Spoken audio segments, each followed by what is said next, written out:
intend to corporatize ordnance factory boards.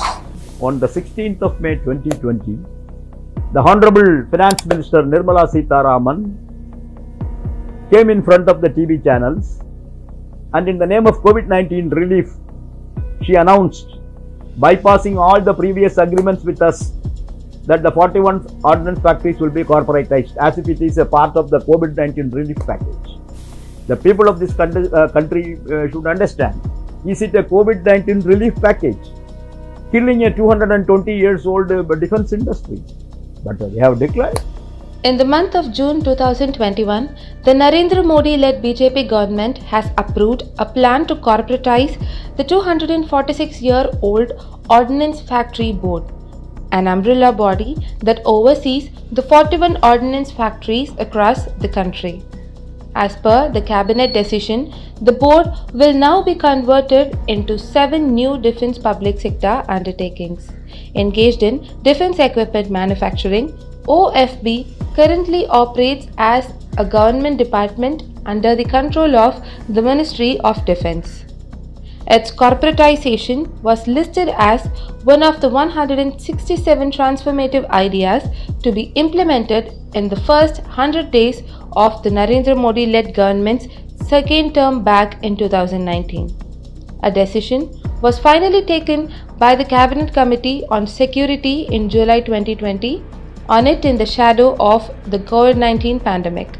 NewsClick reached out to C. Sri Kumar, the General Secretary of All India Defence Employees Federation, to listen to the employees' perspective. The present government of India, led by our Honorable Prime Minister Narendra Modi, after his government came into power, the entire policy has been changed. They have decided that why defense production should be in the hands of the government. Let the defense production also be privatized. Any private sector can contribute for defense production. Without any application of mind, what will be its impact on the national security of our country? Or when a crisis like the Kargil crisis has come, whether the private industry has come to the rescue of our country. All these experiences we have got. Even in the latest Kargil crisis, when the entire country went on a lockdown, and a situation has come that the frontline warriors, our doctors, our nurses, our paramedical staff, our healthcare workers, they were not having personal protective equipments. And none of the private industry came forward to manufacture in that lockdown period. But it was the same ordnance factories.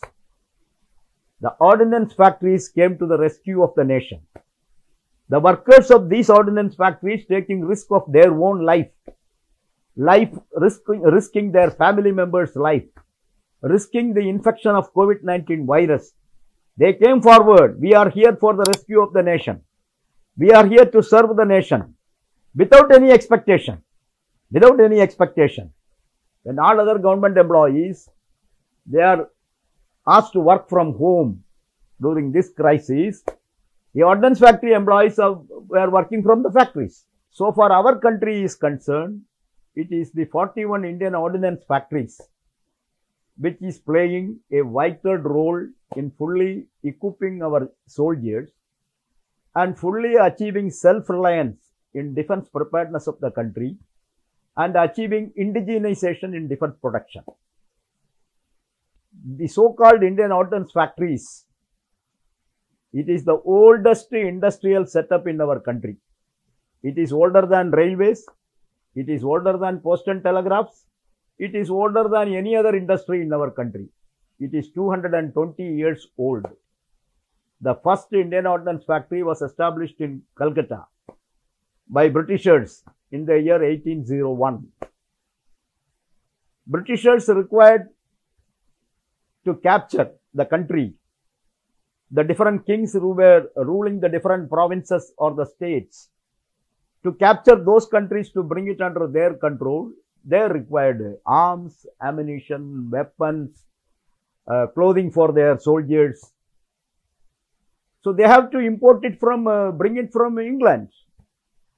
And it has to come through ships. which takes months together. And sometime in the midst of the sea, accident takes place and the ship got sinked. Accidents and time consuming. Therefore, the British government took a decision that instead of importing the arms, ammunition and all equipments required for the armed forces, why can't we establish defense production factories in India itself? And that is how in 1801 the first ordnance factory has came into existence. Thereafter, to meet the requirement of the First World War, followed by the Second World War, one by one, they have established new factories. And in 1947, when they left our country, 17 ordnance factories were left in India, and about 6 or 7 ordnance factories were left with Pakistan after the partition. So 1947, a new government has come into power under the leadership of great leader Pandit Jawaharlal Nehru. Nothing was there in this country. Everything was looted by the Britishers and taken away. In such a crisis, a new government of India has been formed. So definitely the government has started concentrating in developing the industry of this country. Heavy industries are required. The country was left in such a situation for each and everything you have to depend on the Western countries. And especially in the field of defense, no Western country, whether it is the Britishers or the Germany or the France or Italy or America, none of them are prepared to give any assistance for our country. Neither they are prepared to share the technology with us or go for a collaborative production with us. In that situation, it was the erstwhile Soviet Union which came to the support of our country. They came forward to give free technology to us. They helped us in establishing so many ordnance factories in our country. And that is how the Indian ordnance factories have developed. As far as these ordnance factories remains with the government cannot sell it out. So what is the route of selling? First, to corporatize it. First step is to convert it into a public sector. And our Honorable Prime Minister has already told, public sector का जन्म होता है बंद होने के लिए नहीं तो मरने के लिए. He has very categorically told, the birth of public sector takes place only to be closed down or to be died. So the policy is very clear. That means once it becomes a public sector, it will become a sick industry and it can be easily sold. So, and that is why we know the game plan. We know the game plan, and moreover, the finance minister has clearly told, in the strategic sectors, there will be only 4 public sectors. All others will be sold out.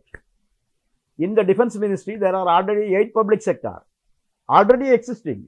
Hindustan Aeronautics Limited, Bharat Electronics Limited, Bharat Earth Movers Limited, Bharat Dynamics Limited. All these are defense PSUs. And these defense PSUs are already 8. Now the government has decided ordnance factories will be 7 corporations. 41 factories is broken into 7 pieces. Splintered, sliced into 7 pieces. 7 corporations. So 8 plus 7, 15. Only 4 will remain, according to government. Which 4 will remain?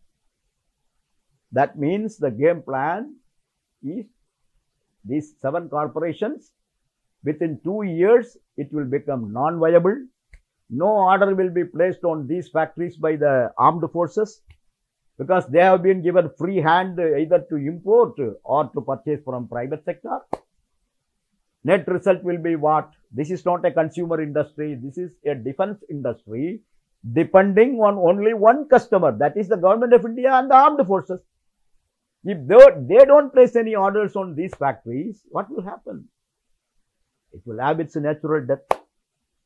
What will happen to the 76,000 employees? So therefore, there are 2 perspectives in this. Not only union and employees perspective, as I have initially told, about the national security itself. Now these factories are meant for what? These factories are established for what? For manufacturing state-of-the-art technology, defense equipments to keep our Jawans comfortable, to fight a war, to defend our country. That will be jeopardized. That is the first casualty. Our job, our employment is a second concern for us. As a patriotic citizen, our concern is these 220 years organization which has been nurtured by the workers and the national leaders, patriotic leaders, that will be liquidated. That will be finished. So that is the major casualty, major concern as a citizen of the country.